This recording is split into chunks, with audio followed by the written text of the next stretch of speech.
Hello everyone, this is Upendra. तो बहुत लोगों का मैसेज और कॉल आ रहा है कि 14 जेपीएससी के लिए प्रीलिम्स और मेंस का अप्रोच बताइए सर, है ना। तो ये बेसिकली जो वीडियो जो होने जा रहा है ये 14 जेपीएससी प्रीलिम्स और मेंस के अप्रोच के लिए होगा। और जिनका 11 जेपीएससी में मेंस अच्छा नहीं गया वो भी इस वीडियो में बने रह सकते हैं, ठीक है।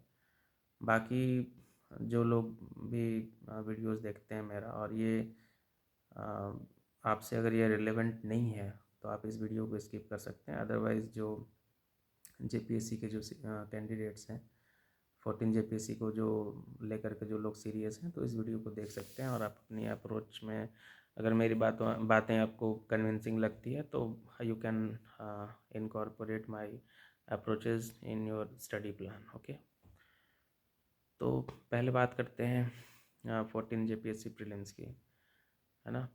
कुछ लोग आप लोग में से कुछ लोग मुझे क्रिटिसाइज करेंगे कि अभी वैकेंसी का अता पता है नहीं और चला है 14 जेपीएससी प्रीलिम्स के बारे में बात करने। तो आप अपने पॉइंट ऑफ व्यू से आप सोच सकते हैं, है ना। बट ये जो सिविल सर्विसेज एग्ज़ामिनेशन जो होता है वो काफ़ी लेंदी प्रोसेस होता है और काफ़ी मतलब स्टेजेस जो होते हैं वो काफ़ी होते हैं इसमें, है ना। ये वन डे एग्ज़ाम है नहीं कि गए एक दिन में आपका सब कुछ डिसाइड हो जाएगा, है ना। इसमें प्रीलिम्स है, मेंस है, इंटरव्यू है, तो आपको अप्रोच भी थोड़ा सा बड़ा रखना पड़ता है। आपको स्ट्रैटेजिक होना पड़ता है कि नहीं प्रीलिम्स को कैसे हैंडल करना है, मेंस को कैसे करना है। आप सोचेंगे कि नोटिफिकेशन आएगा उसके बाद आप सारी चीज़ों को हैंडल कर लेंगे, तो I think some of you can manage it but most of you can not manage it. Okay, तो इसलिए अगर आप एक्सेप्शनल में आते हैं, आप अपवाद में आते हैं तो आप मैनेज कर लोगे। अगर आप एवरेज हो, एवरेज से भी ऊपर हो, है ना, एबव द एवरेज हो, फिर भी आपसे नहीं हो पाएगा। तो आपको क्या करना है कि अभी से उन सब चीज़ों पे काम करना पड़ेगा, ठीक है। हर्डल्स क्या है कि इसमें एक प्रीलिम्स होता है, मेंस होता है, और मेंस में एक ऑप्शनल पेपर रखना होता है लिटरेचर एंड लैंग्वेज का, है ना, सॉरी लैंग्वेज एंड लिटरेचर, ठीक है। तो अभी आपको क्या करना चाहिए कि प्रीलिम्स और लैंग्वेज एंड लिटरेचर ये दो चीज़ को आप लेके चल सकते हैं जब तक ये नोटिफिकेशन नहीं आ जाता है।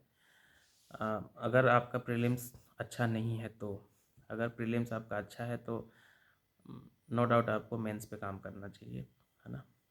और मेंस आप करेंगे तो ऑटोमेटिक प्रीलिम्स का बहुत सारा चीज़ कवर होता चला जाएगा। तो सबसे पहले मैं प्रीलिम्स पे आता हूँ, फिर मेंस पे आऊँगा, ठीक है। हो सकता है ये वीडियो 7-8 मिनट का हो जाए, तो धैर्य के साथ आप लोग इस वीडियो को देखेंगे और जो बातें मेरी आपको सही लगेगी, कन्विंसिंग लगेगी, तो you can incorporate those approaches into your study plan. Okay, बात करते हैं प्रीलिम्स एग्ज़ाम का। प्रीलिम्स के लिए सिलेबस जो है झारखंड का तो काफ़ी डिटेल में पूरा दिया हुआ है कि क्या से कितने कहाँ से क्या प्रश्न पूछे जाएंगे। मतलब प्रश्न क्या पूछे जाएंगे ये तो नहीं, लेकिन कितने प्रश्न पूछे जाएंगे ये आपको सिलेबस के अंदर में दिया हुआ है ना। मान लो डिजास्टर मैनेजमेंट से कितने पूछे जाएंगे, इन्वायरमेंट से कितने पूछे जाएंगे ना। सो बेसिकली इन पेपर 2 अगर आप देखेंगे तो वो पूरा बताया हुआ है कि हिस्ट्री से कितना, जियोग्राफी से कितना, शासन व्यवस्था से कितना, है ना। एक एक चीज़ और टॉपिक वाइज दिया हुआ है। तो पेपर 2 कंप्लीट करना is not a big task. Okay, आप सामने एक अच्छा स्टैंडर्ड बुक रखेंगे, चाहे वो उड़ान हो या फिर मनीष रंजन हो या फिर कोई भी झारखंड की एक बेसिक बुक आप पढ़ेंगे तो उससे हो जाएगा।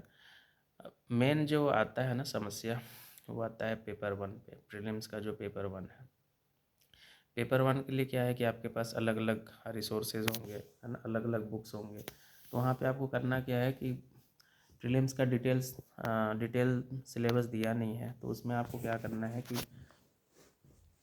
जो मेंस का जो सिलेबस है ना, मान लो आपको इकोनॉमी है या फिर जियोग्राफी है या फिर हिस्ट्री है, तो आप क्या करेंगे कि एक तो ये उसका सिंपल सा तरीका है कि आप घटना चक्र को लगा लो आप, है ना। नहीं तो आप क्या करो कि पर्टिकुलर जो मेंस में जो टॉपिक है ना सिलेबस में, उस पर्टिकुलर टॉपिक का आप घटना चक्र से आप प्रैक्टिस कर लो। तो ये इससे क्या होगा ना कि ऑलमोस्ट आपका ना मैक्सिमम चीज़ें कवर हो जाएंगी। अगर इतना करने के बाद आपको नहीं, अगर आपका 60 से 70 स्कोर बनता है पेपर 1 में, तो आप फिर मेरे को बताना। मिसेलेनियस को खासकर आपको अच्छे से रेडी करना चाहिए क्योंकि 15 क्वेश्चन है वहाँ से। तो मेरा रिकमेंडेशन ये होगा कि पहले आप मिसलेनियस को अच्छे से करो। झारखंड 10 क्वेश्चंस हो जाएंगे, 15 10 25 हो जाएगा। फिर आपका पॉलिटी 10 है, जियोग्राफी 10 है, हिस्ट्री 15 है, फिर आपका साइंस है, फिर करेंट अफेयर्स, है ना। तो you will have to make a list of your most important topic that you have to cover. Okay, so आपको एक प्रायोरिटी बनानी पड़ेगी, है ना, जिसको बोलते हैं कि प्रायोरिटी लिस्ट की। Yes, first of all I have to complete this one, after completion of this this part I will jump to the next. Okay, तो इस तरह से आपको करना होगा, है ना। तो पेपर 1 में आप ये अप्रोच रख सकते हैं कि मिसलेनियस को पहले कर लिए, क्योंकि वो बहुत बड़ा सिलेबस है उसका। तो once you complete miscellaneous part of the paper 1, then you will be in a comfortable zone कि यस, चलो 15 क्वेश्चन हो गया, 10 झारखंड हो जाएंगे, 25 तो यहाँ से हो जाएगा, और 15 आप हिस्ट्री कर लो, 25 15 40, और 10 पॉलिटी, 50 तो आप ऐसे पहुँच गए, है ना। तो बहुत कम टाइम में आप वहाँ 50 का आंकड़ा तय कर सकते हो। बाकी करेंट अफेयर, साइंस और जियोग्राफी और इंडियन इकोनॉमी ये सब कर लिए तो 80 के आसपास आप पहुँच जाएंगे। तो 80 में अगर आपका मतलब 70% भी एक्यूरेसी रहा या 60% भी एक्यूरेसी रहा, तो आप 50-55 तो आप निकाल लोगे आप, है ना। गिरी हालत में आपके उतने क्वेश्चन सही होंगे। पेपर 2 में 70 प्लस का आप रख सकते हैं टारगेट। क्यों? क्योंकि 70 प्लस वहाँ पे हो ही जाते हैं। इसलिए हो जाते हैं क्योंकि आपको एक एक चीज़ वहाँ पे दिया हुआ है कि कौन से चैप्टर से कितने सवाल पूछे जाएंगे, कितने मार्क्स के पूछे जाएंगे। तो ये एक इंडिकेटिव हो जाता है ना। तो वहाँ पे आप you can maintain at least 70 to 75% accuracy in the examination hall. तो आपको क्या करना है, पेपर 2 के लिए आपको ज़्यादा से ज़्यादा प्रैक्टिस करना है। और प्रायोजन पब्लिकेशन जो है वो पूरा घटना चक्र स्टाइल में दिया हुआ है, टॉपिक वाइज क्वेश्चन आंसर बनाया हुआ है प्रीलिम्स के फॉर्म में। तो you can practice questions from that particular book. Okay, प्रायोजन, है ना, काफ़ी सही मेरे को लगा है वो। ठीक है, तो कुछ कुछ मटेरियल्स भी अब जेपीएससी के लिए आने लग गए हैं, है ना।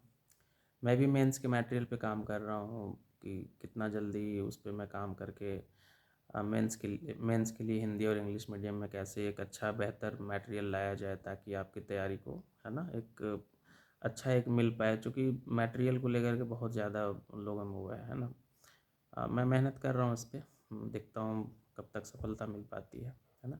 अब आते हैं मेंस पे।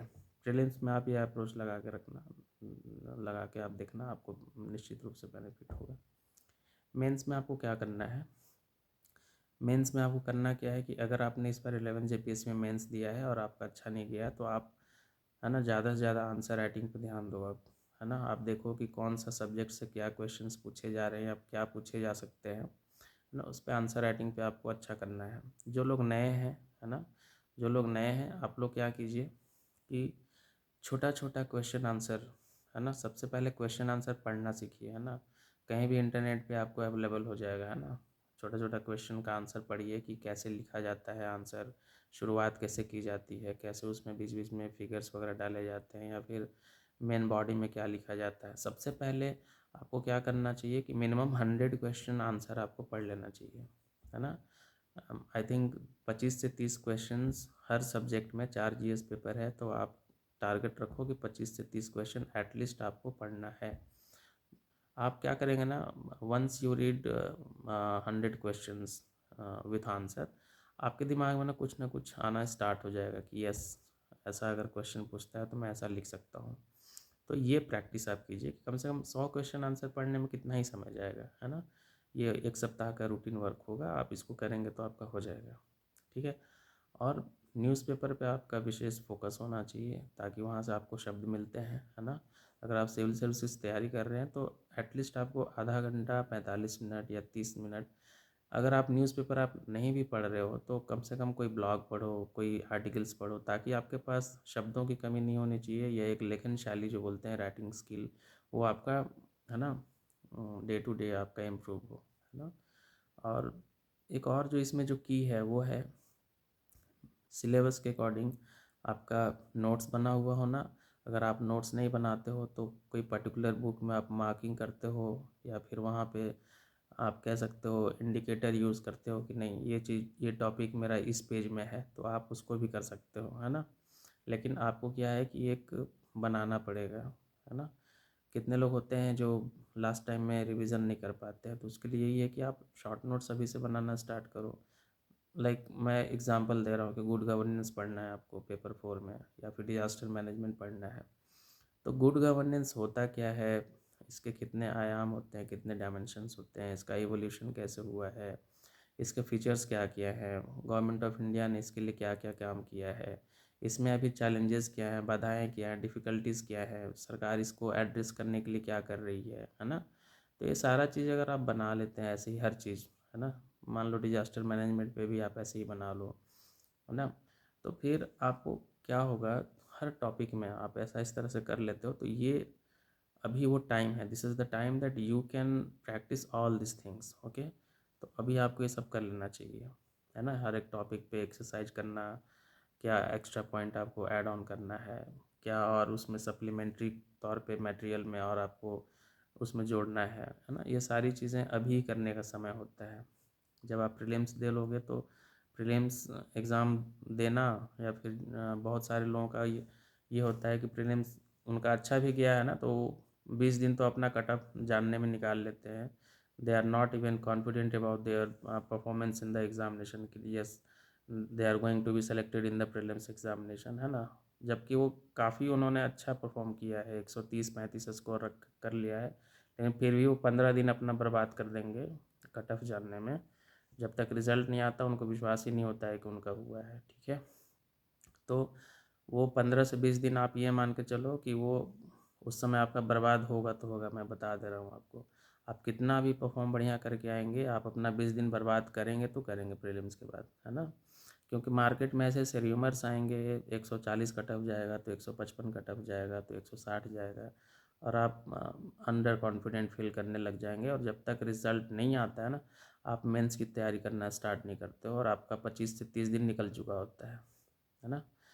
तो मैं पिछली बार कितने लोगों को बोलता रहा कि अगर आपका 130 के आसपास स्कोर है, 125 प्लस है, तो आप तैयारी करो, लेकिन नहीं, 135 वाले भी नहीं कर रहे थे, है ना, नहीं कर रहे थे। लास्ट टाइम में 1 महीना 1.5 महीना समय बचता है, तब आके बोलते हैं सर कोई उपाय बताओ, कैसे हो सकता है, कैसे निकल सकता है। तो ये सब थोड़ी परेशानी हो जाती है उस समय, है ना। मैंने हमेशा कहा है कि मतलब 65% मार्क्स ना, जो झारखंड में जो रिजर्वेशन की जो पॉलिसी है, प्रीलिम्स में इन लोग रिजर्वेशन देते नहीं है, तो वैसे कंडीशन में 63, 64, 65% बहुत इनफ मार्क्स हो जाता है ना। वो उस पर हम लोग बाद में बात करेंगे कि क्या वो है, क्यों नहीं जाता है कट ऑफ ज़्यादा 65% से ज़्यादा, है ना। बट मेंस में आपको यही चीज़ करना है, ठीक है। मेंस में आपको यही चीज़ करना है। First of all you have to read 100 questions, है ना, 25 questions from each GS paper, है ना। देन आपको क्या करना है, आपको एक शॉर्ट नोट्स टाइप से बनाना है। जैसे मैंने गुड गवर्नेंस का एग्जांपल दिया, वैसे ही आप नेशनल इनकम का जो कैलकुलेशन होता है आप उसको कर सकते हैं, इंक्लूसिव ग्रोथ का कर सकते हैं, डिजास्टर मैनेजमेंट का कर सकते हैं, फिर आप पेपर 3 से कर सकते हैं, जो भी आपको रखना है। तो इस तरह से आप करते हैं, और मार्केट में जो भी आपको, जो लोग सेल्फ स्टडी कर रहे हैं या फिर कोचिंग वगैरह नहीं कर सकते, मार्केट से आप एक नोट्स उठाओ, उसको बहुत ही सिंसियरली आप पढ़ाई करो। हर नोट्स में, हर मटेरियल में कमी और खूबी को मत ढूंढो, जो है उसको अच्छे से पढ़ो, ठीक है। इंटरनेट का ज़माना है, अगर इंटरनेट के ज़माना में भी अगर आप इधर उधर भटक रहे हो ना, तो इसका मतलब ये है कि आपने सीखा नहीं है अभी के टेक्नोलॉजी को इस्तेमाल करना, है ना। जितना मतलब जितना किताब दुकान वाले के पास नहीं है ना, उससे आप 10 गुना ज़्यादा रिसोर्सेज, उससे 10 गुना ज़्यादा इन्फॉर्मेशन आप अपने मोबाइल में लेके चल रहे हो, है ना। सो आपको आना चाहिए कि आपको कैसे इस्तेमाल करना है उसका, है ना। इंफॉर्मेशन टेक्नोलॉजी के एज में आप फिज़िकल रिसोर्सेज पे आप बहुत ज़्यादा आप नहीं रिलाई कर सकते हैं ना। You have the digital resources, you should utilise it, है ना। इसको अच्छे से आप इस्तेमाल करो, एक एक टॉपिक को सर्च करो, उसमें ऐड ऑन करो, क्यों बुक के पीछे इतना परेशान होना है। थोड़ा सा टेक्नोलॉजी फ्रेंडली बनो आप लोग, है ना, टेक्नोलॉजी का इस्तेमाल करना सीखो, ठीक है। टेक्नोलॉजी का इस्तेमाल सिर्फ जीपीएस का इस्तेमाल करने में मत यूज़ करो, है ना। सिर्फ व्हाट्सअप फेसबुक, ये इससे भी बहुत ज़्यादा इसकी दुनिया बड़ी है ना टेक्नोलॉजी की। तो थोड़ा सा इसका इस्तेमाल करना सीखो, है ना, तो सही रहेगा। बुक्स के पीछे या नहीं तो क्या है, छोटा छोटा टॉपिक के लिए आप ढूंढते रहेंगे, क्योंकि जेपीएससी का सिलेबस ऐसा है ना कि आपको एक कोई बुक में मिलेगा नहीं, ठीक है। और मैं इसी पे काम कर रहा हूँ कि कैसे एक बुक में पेपर वाइज निकाला जाए और सारा सिलेबस कवर हो जाए, है ना। तो जब वो कंप्लीट हो जाएगा तो मैं अलग से उसके बारे में बताऊंगा कि हाँ मेरा कंप्लीट हो गया, but process is in continue, है ना, चल रहा है। तो ये कुछ बातें थी प्रीलिम्स और मेंस को लेकर के, इतना कुछ कीजिए, है ना। बाकी डिटेल्ड स्ट्रैटेजी मैंने ऑलरेडी वीडियो शेयर कर रखा है मैंने अपने यूट्यूब चैनल पे, तो आप देख लें। जो लोग एकदम फ्रेशर्स हैं, उनको कुछ आइडिया नहीं है, तो मैंने पूरा प्रीलिम्स का, मेंस का पूरा एक एक अप्रोच बहुत डिटेल में पीडीएफ के साथ उसको अच्छे से समझाया है। आप लोग वहाँ पे जाइए, देखिए, है ना। और ये 15 मिनट से ज़्यादा का वीडियो हो गया है, बहुत लोग बोर भी हो गए होंगे, तो जो लोग बोर हुए होंगे उनको बस यही कह सकता हूँ कि कभी कभी बोरिंग चीज़ें भी देख लेनी चाहिए, सुन लेनी भी चाहिए, है ना। तो मिलते हैं फिर हम लोग कभी नेक्स्ट वीडियो में, है ना। तब तक आप लोग जम के तैयारी करते रहिए। बहुत सीरियसली लोग लगे हुए हैं, बार बार आपको मैं वार्न कर रहा हूँ कि बहुत लोग सीरियसली लगे हुए हैं। आप ये मत सोचना कि नोटिफिकेशन आएगा उसके बाद तैयारी करनी है ना, बहुत लोग सीरियसली लगे हुए हैं, ठीक है। तो इस चीज़ का आप लोग ख्याल रखना। मिलते हैं हम लोग नेक्स्ट वीडियो में।